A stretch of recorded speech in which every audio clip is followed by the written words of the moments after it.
Hello friends, welcome to the channel BioCafe. Myself Mahesh Mahajan.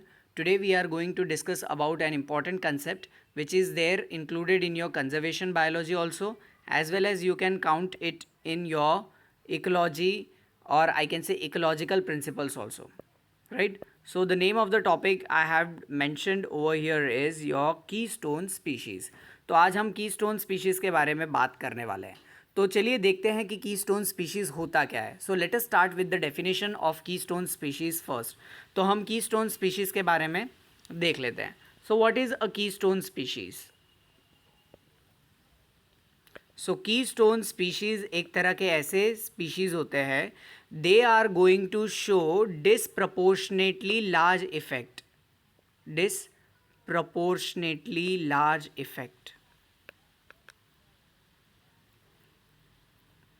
they are going to show disproportionately large effect. large के लिए मैं ये symbol बना रहा हूँ, right. So they are going to show disproportionately large effect. अब ये large effect किसके ऊपर शो होने वाला है? जो उनके आजू बाजू यानी कि सिस्टम में जितने भी स्पीशीज़ है सराउंडिंग में, उनके ऊपर इनका जो इफेक्ट है वो डिसप्रपोर्शनेटली लार्ज होगा. अब इसके वजह से क्या होगा कि यू आर गोइंग टू सी कि एक तरह का बैलेंस जो है वो मेंटेन होगा इनके मदद से, की स्टोन के मदद से. Therefore the name is given as key stone. Key का मतलब होता है बहुत ही इंपॉर्टेंट. अगर मान लो कि we are having certain things, अगर जैसे कि मान लो कि एक लॉक है मेरे पास, अब उस लॉक की जो चाबी है, अगर वो चाबी ही नहीं होगी तो वो लॉक कुछ काम आएगा? No, it is not going to work. And in the same way when I am having fever, अगर मैं दवाई नहीं लेता हूँ तो it is not going to work. तो दवाई जो है मेरे लिए की, और या फिर ऐसा बोल सकते हैं ना, की स्टोन की तरह काम कर रही है जो मुझे ठीक कर रही है, right. So this is what actually is the concept of की स्टोन, कि इनके मदद से आप देखोगे कि इकोलॉजिकल बैलेंस जो है वो मेंटेन हो पा रहा है. तो क्या हमने देखा है? की स्टोन स्पीशीज़ एक तरह के ऐसे स्पीशीज़ है जो कि क्या शो करने वाले हैं? They are going to show disproportionately large effect on the species surrounding them. तो उनके आजू बाजू जितने भी स्पीशीज़ उनको सराउंड कर रहे हैं, उनके ऊपर इनका डिसप्रपोर्शनेटली लार्ज इफेक्ट जो है वो देखने मिलेगा. अब डिसप्रपोर्शनेटली का मतलब क्या होता है? डिसप्रपोर्शनेटली मतलब कोई भी उनका रिलेशन नहीं है, राइट. कि अगर मान लो कि कीस्टोन स्पीशीज़ का नंबर बहुत ज़्यादा है तो उनका बहुत ज़्यादा इफेक्ट होगा, ऐसा ज़रूरी नहीं है. उनका कम नंबर होगा तो भी बात ऐसी हो सकती है कि इफेक्ट जो है वो ज़्यादा हो सकता है. तो यहाँ पे कोई प्रपोर्शन में नहीं है. या इस तरह से हमारे पास दो तरह के प्रपोर्शन होते हैं, right. Direct proportion and inverse proportion. तो डायरेक्ट प्रपोर्शन जो है वहाँ पे आप देखोगे कि एक पर्टिकुलर अगर चीज़ बढ़ती है तो दूसरी भी बढ़ेगी, राइट. एंड इनवर्स प्रपोर्शन की अगर हम बात करते हैं तो एक चीज़ बढ़ती है तो दूसरी चीज़ जो है वो घटती है. So this is what actually the direct and indirect या फिर इनवर्स प्रपोर्शन इज़. बट यहाँ पर आप देख रहे हो कि डिसप्रपोर्शनेटली लार्ज इफेक्ट है, राइट. कि यहाँ पर भले से उनका नंबर चाहे जैसा भी हो, बट इनका इफेक्ट आपको देखने ज़रूर मिलेगा उनके सराउंडिंग स्पीशीज़ के ऊपर, राइट. तो यहाँ पर हम डेफिनेशन अभी कंप्लीट कर लेंगे कि दीज आर दोज स्पीशीज़. एक तरह ऐसे स्पीशीज़ होते हैं जो कि क्या शो करने वाले हैं? They are going to show disproportionately large effect, यानी कि डिसप्रपोर्शनेटली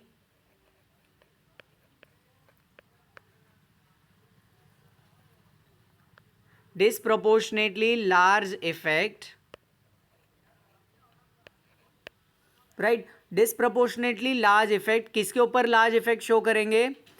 उनके सराउंडिंग के जो स्पीशीज़ है उनके ऊपर, राइट. उनके जो सराउंडिंग स्पीशीज़ है उनके ऊपर लार्ज इफेक्ट जो है वो शो होने वाला है,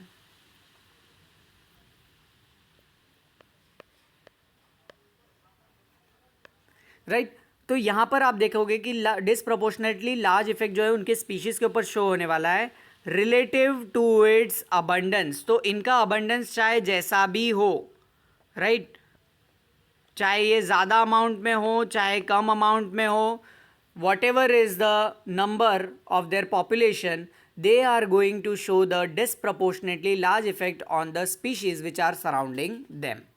ठीक है. तो चलिए इसको अभी ज़्यादा डीप में ना जाते हुए हम डायरेक्ट एग्जांपल के थ्रू पता कर लेते हैं कि ये कीस्टोन स्पीशीज़ है क्या, ताकि आपको आसानी से जो है चीज़ें वो समझ में आ जाएगी.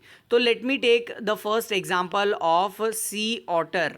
तो सी ऑटर का मुझे एग्जाम्पल लेना होगा जिसके वजह से जो चीज़ें आपको आसानी से समझ में आएगी, राइट। सो देर अगर सी ऑटर आपको पता है कि it is a marine organism जो कि वाटर में रहता है, राइट।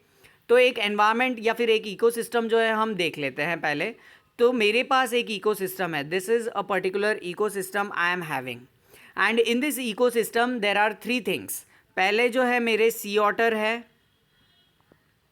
राइट, सी ऑटर, और दूसरे जो है मेरे सी अर्चिन्स है। और सी अर्चिन आप भी देख सकते हो कि these are the organisms belonging to the phylum echinodermata, right. Spiny और स्पाइन बेरिंग ऑर्गेनिजम्स होते हैं आपके सी आर्चिन। और हमारे दूसरे जो सी के एनवायरनमेंट में जो तीसरा हम जो स्पीशीज़ लेने वाले हैं वो आपके हो गए केल्प।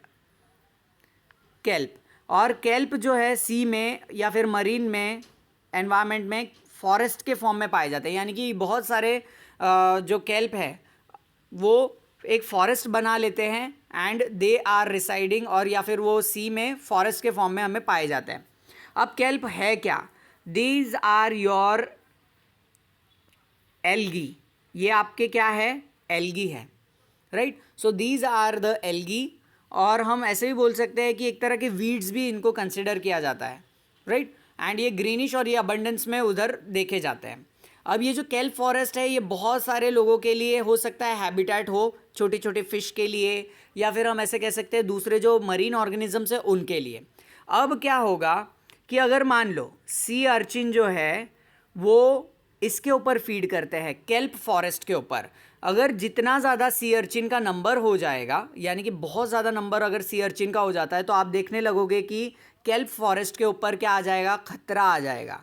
अब केल्प फॉरेस्ट के ऊपर खतरा आएगा तो उसके अंदर जो भी ऑर्गेनिज्म रह रहे हैं तो ऑब्वियस है कि उनका हैबिटेट जो है वो लॉस हो जाएगा, right. So here you have to understand, जब सी अर्चिन जो है केल्प फॉरेस्ट के ऊपर फीड करेगा तो केल्प फॉरेस्ट को नुकसान होने वाला है। अब जितना ज़्यादा नंबर सी अर्चिन का होगा उतना नुकसान केल्प फॉरेस्ट को होगा। तो नेचर में एक खास बात है कि इकोलॉजिकल बैलेंस मेंटेन करने के लिए नेचर क्या कर रहा है? सी ऑटर को इंट्रोड्यूस कर रहा है।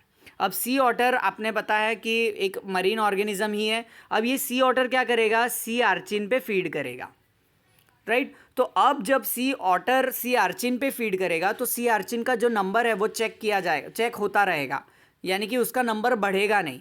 अगर उसका नंबर बढ़ेगा नहीं तो केल्प फॉरेस्ट को नुकसान ज़्यादा नहीं होगा। अगर केल्प फॉरेस्ट को नुकसान नहीं होगा तो इन रिटर्न क्या होगा कि उसके अंदर के जितने भी स्मॉल ऑर्गेनिजम्स वहाँ पे रह रहे हैं उनको भी खतरा नहीं होगा, यानी कि उनका हैबिटेट लॉस नहीं होगा। तो यहाँ पर जो सी ऑटर है वो कीस्टोन स्पीशीज़ के तरह काम कर रहा है। It is acting as a keystone species, right. अब इसको कीस्टोन इसलिए बोला गया है क्योंकि देखो सी ऑटर के नंबर जो है वो बहुत कम होते हैं, they are very less in number, but उनका इफेक्ट देखो सी अर्चिन पे कैसा है? लार्ज है, यानी कि इनके ऊपर वो खाएंगे, यानी इनको खा लेंगे तो क्या होगा? इनका नंबर जो है सी आर्चिन का वो चेक होता रहेगा और जिसके वजह से केल्प फॉरेस्ट जो है वो बचता रहेगा। अब देखो कि सी ऑटर का नंबर जो है वो कम था बट उनका इफेक्ट कैसा हो गया? एकदम लार्ज, क्योंकि देखो केल्प फॉरेस्ट भी बच गया और सी अर्चिन को वो एज अ फूड की तरह ले रहे हैं। तो इससे ये चीज़ साबित होती है कि सी ऑटर इस एक्वाटिक इकोसिस्टम में एज अ कीस्टोन स्पीशीज़ के तरह काम कर रहा है, राइट। तो let me give one flow chart. तो सी ऑटर को अगर हम लिखते हैं यहाँ पर इस तरह से, तो यहाँ पर सेकेंड आ जाएगा आपका सी आर्चिन, एंड आपका थर्ड जो आ जाएगा केल्प फॉरेस्ट। अब हम कुछ केस ले लेते हैं। अगर आप यहाँ से सी ऑटर को हटा देते हो तो क्या होने वाला है? सी आर्चिन जो है उनका नंबर तो बढ़ेगा और नंबर बढ़ने से क्या होगा? केल्प फॉरेस्ट पे वो फीड करेंगे। जब वो केल्प फॉरेस्ट पे फीड कर रहे हैं तो ऑब्वियस है कि केल्प फॉरेस्ट का तो नुकसान होने ही वाला है, एज वेल एज वहाँ पे जितने भी स्पीशीज़ है उनका भी नुकसान होगा, यानी कि उनका हैबिटेट लॉस होगा। वो एग कहाँ ले करेंगे? उनके लिए भी दिक्कत आएगी, राइट। तो यहाँ पर सी ऑटर को अगर हम फिर से इंट्रोड्यूस कर देंगे तो क्या होगा? वो सी अर्चिन के ऊपर फीड करेगा और सी अर्चिन का नंबर जो है वो मेंटेन रहेगा और इस वजह से आप देखोगे कि केल्प फॉरेस्ट जो है वो भी मेंटेन रहेगा। So here the sea otter is acting as a keystone species. I hope कि अभी आपको एग्जाम्पल के थ्रू जो है कीस्टोन स्पीशीज का कंसेप्ट जो है वो समझ में आ गया होगा। राइट। तो यहाँ पर कीस्टोन स्पीशीज जो है वो हमारा सी ऑटर है और हमारा जो डोमिनेंट स्पीशीज है वो आपका सी अर्चिन है। क्यों? क्योंकि अगर सी ऑटर एब्सेंट रहेगा तो सी अर्चिन अपने आप डोमिनेंट स्पीशीज जो है वो बन जाएगा। बट अभी ये जो डोमिनेंट स्पीशीज है वो कीस्टोन नहीं कहलाएगा। क्यों? क्योंकि ये केल्प फॉरेस्ट को खा रहा है और केल्प फॉरेस्ट को खाने के बाद आप देख रहे हो कि दूसरे जो ऑर्गेनिजम्स है उनका हैबिटेट लॉस होगा और उनको भी नुकसान पहुंचने वाला है। तो यहाँ पर हम ऐसे कह सकते हैं कि सी अर्चिन जो है वो डोमिनेंट स्पीशीज है but it is not the keystone species. Keystone species कौन है? हमारा सी ऑटर। क्यों सी ऑटर? बिकॉज सी ऑटर के वजह से ही सी अर्चिन का नंबर जो है वो कंट्रोल में रह रहा है और जिसके वजह से क्या हो रहा है कि केल्प फॉरेस्ट जो है वो बच रहा है। और एक तरह का आप देखोगे कि इकोलॉजिकल बैलेंस जो है वो आपको देखने मिलेगा। Right. So this is what actually is your keystone species. चलिए एक और एग्जांपल देख लेते हैं। एग्जांपल नंबर 2 हम देखते हैं and here the example 2 is your tiger shark. Tiger shark का हम एग्जाम्पल देख लेते हैं। So what does this tiger shark do actually? So tiger shark जो है एक तरह का कीस्टोन स्पीशीज है। राइट। अब क्या होने वाला है देखो, this tiger shark which is there ये फीड करता है आपके सी टर्टल या फिर हम ऐसे कह सकते हैं सी टॉर्टोइस के ऊपर एंड ड्यूगोंग्स के ऊपर। राइट। ये जो ड्यूगोंग्स है वो मैमल्स है, सी मैमल्स है। राइट। तो सी टॉर्टोइस और ड्यूगोंग्स के ऊपर ये जो है टाइगर शार्क वो फीड करते हैं। अब देखो, अब टाइगर शार्क को यहाँ पर कीस्टोन स्पीशीज क्यों कहा गया है? Why the tiger shark is called as keystone species here? क्योंकि अब ये जो हमारे मतलब सी टॉर्टोइस है और ड्यूगोंग्स है वो क्या करते हैं, सी के अंदर जो सी ग्रास होता है, राइट, वो ग्रास के ऊपर आपके ये जो सी टॉर्टोइज है और ड्यूगोंग्स है वो फीड करेंगे। राइट। तो sea tortoise and your dugongs are going to feed on this sea grass. अब इसके वजह से क्या हो जाएगा, उन दोनों के फीड करने की वजह से ओवर ग्रेजिंग हो जाएगी। राइट। अब जब ओवर ग्रेजिंग होगी तो सी ग्रास जो है उसका जो एरिया है वो पूरा का पूरा ख़त्म होने लगेगा ओवर ग्रेजिंग होने की वजह से। अब ओवर ग्रेजिंग हो चुकी है तो अब ग्रास वहाँ पे रहेगा ही नहीं। अब ग्रास नहीं रहेगा तो वहाँ पे फिश अपने एग ले नहीं कर सकती है। राइट। फिश एग ले नहीं कर सकती है और अगर ये किसी दूसरे ऑर्गेनिजम्स का हैबिटेट होगा तो उनका हैबिटेट भी लॉस हो जाएगा।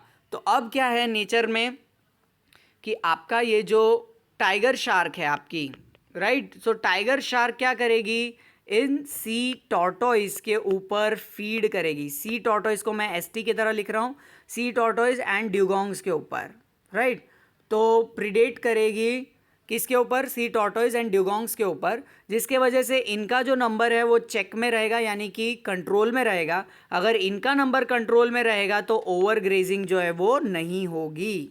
Right. So this is what actually is there. अगर ओवर ग्रेजिंग नहीं होगी तो आप देखोगे कि जो फिश है वो आराम से एग ले कर सकती है, एज वेल एज जो दूसरे ऑर्गेनिजम्स है उनका हैबिटेट भी जो है वो लॉस नहीं होगा। तो आपको यहाँ पे इतना ही ध्यान रख लेना है कीस्टोन स्पीशीज़ के लिए कि एक तरह की ऐसी स्पीशीज़ है जिसका डिसप्रोपोर्शनेटली लार्ज इफेक्ट है उसके सराउंडिंग वाले जितने भी ऑर्गेनिजम्स है उनके ऊपर as compare to its abundance. और सेकेंड चीज़ ये बात भी आ जाती है कि कीस्टोन स्पीशीज़ अगर नहीं होगी तो इकोलॉजिकल बैलेंस जो है वो सही से नहीं मेंटेन हो पाएगा।